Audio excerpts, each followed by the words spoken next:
పునరుద్ధరణైన యేసయ్య నామాన గానా నుండి శుభాభివందనాలు. గత 10 రోజులుగా గానాలో ఉండి తిరిగి ప్రయాణం ఈరోజు. ఈ 10 రోజులు నా యొక్క ప్రయాణంలో నాకు మనసుకు వచ్చిన వాక్యం ఎందుకో కానీ అది అట్లాగే మాటి మాటికి జ్ఞాపకం వచ్చిన వాక్యం మార్కు సువార్త 15వ అధ్యాయము 21వ వచనం.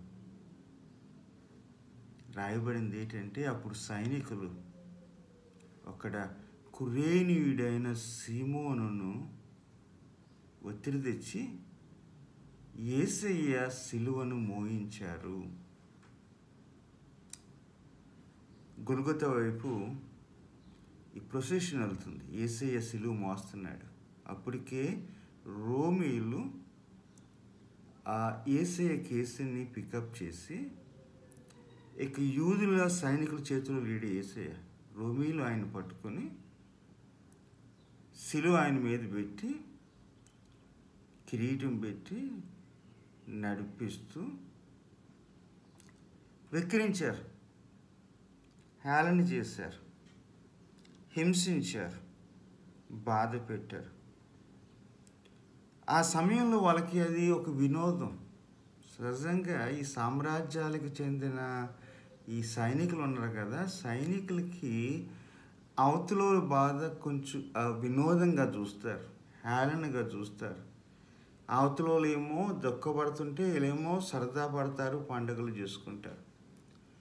అలాంటి సందర్భంలో యేసయ్య బాధపడుతూ సిలువ మోస్తున్న సందర్భంలో వెకిలిగా సైనికుల్లో కొంతమంది ఏం చేస్తారంటే, దారి వైపున పరదేశి ఏదో దేశం నుండి కురేను అనే దేశం నుండి వచ్చిన సీమోనుని హే ఎడరా ఇలరా అని చెప్పి పిలిచి, అందాక నువ్వు మోయి సిలువ అని చెప్పి తన చేత సిలువను మోస్తాడు. ఎందుకంటే వేరే దేశం వాళ్ళు వాదించడానికి అవకాశం లేదు. అది ఎవరు? వీళ్ళు రోమా సైనికులు. వాదించేంత ధైర్యం లేదు. చేయాల్సింది చేయగలిగింది చేసింది ఏంటంటే, వాళ్ళు చెప్పారు సిలువ మోయ్ అంటే మోసారు. అక్కడ 2 జరిగినాయి. యేసయ్య సిలువను మోసిన ఒకే ఒక వ్యక్తి ఎవరంటే, ఎక్కడో కురేనియా దేశానికి చెందిన సీమోను.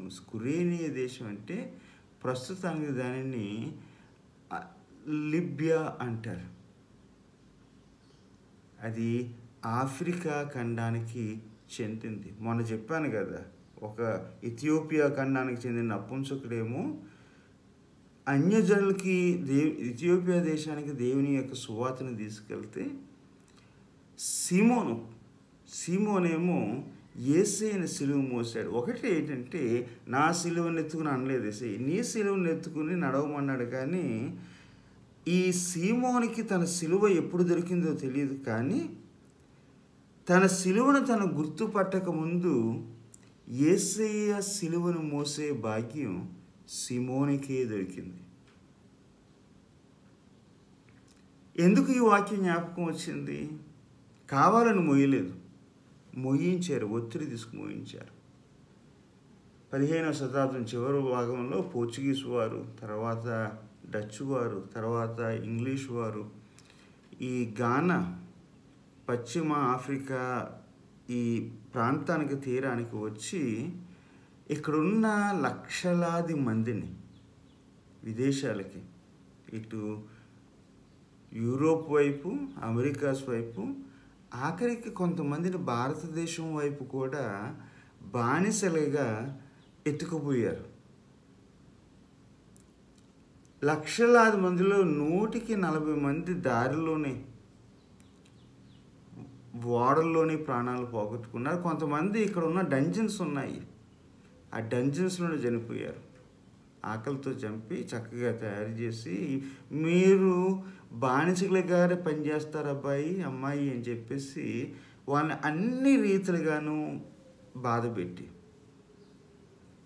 ఓడలు ఎక్కించి విదేశాలు తీసుకెళ్ళి వాళ్ళకు ఉన్నటువంటి చెరుకు, పత్తి ఇలాంటి వ్యవసాయాల్లో వాళ్ళని ఇష్టానుసారంగా ఉపయోగించుకున్నారు.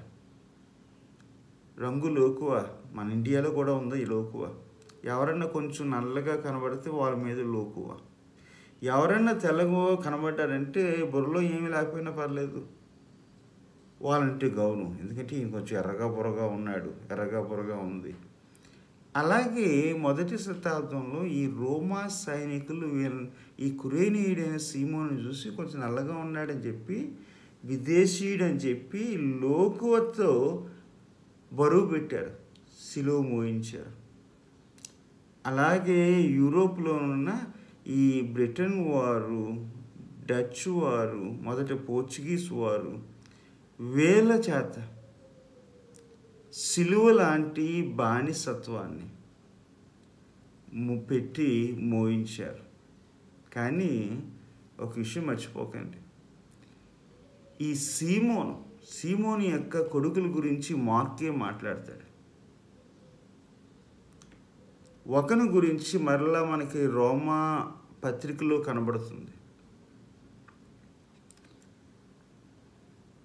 తర్వాత రెండవ శతాబ్దం ప్రారంభంలో ఈ ఇద్దరు కొడుకులు కూడా సంఘ నాయకులుగా కనబడ్డారు. అంటే అందరూ సులువు మొయ్యాలని కాదు,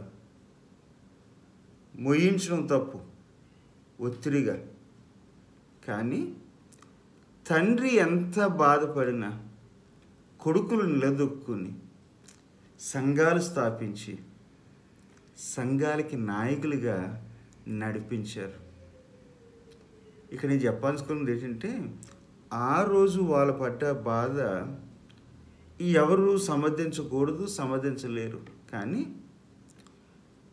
వాళ్ళ యొక్క పిల్లలు ఈ రోజున ఆఫ్రికా ఖండాన్ని కాదు, ప్రపంచాన్ని నడిపిస్తున్నారు. ఇటు ఐక్యరాజ్య సమితి కానీ, పెద్ద పెద్ద దేశాల యొక్క నాయకత్వాలు కానీ, అంతర్జాతీయ వ్యవహారాలు కానీ, సంఘ నాయకత్వాన్ని కానీ, ఎవరంటే అప్పుడు 16, 17, 18 సెంచురీస్లో, శతాబ్దాలలో ఈ యొక్క బానిసత్వాన్ని అనుభవించిన వాళ్ళ యొక్క పిల్లలు సంఘానికి, సమాజానికి నాయకులుగా ఉన్నారు. ఈరోజు నేను ఎక్కువ మాట్లాడదలుచుకోలేదు. వచ్చేవారం మరికొన్ని విషయాలు నేర్చుకుందాము. అంతవరకు సెలవు, ఉంటాను మరి.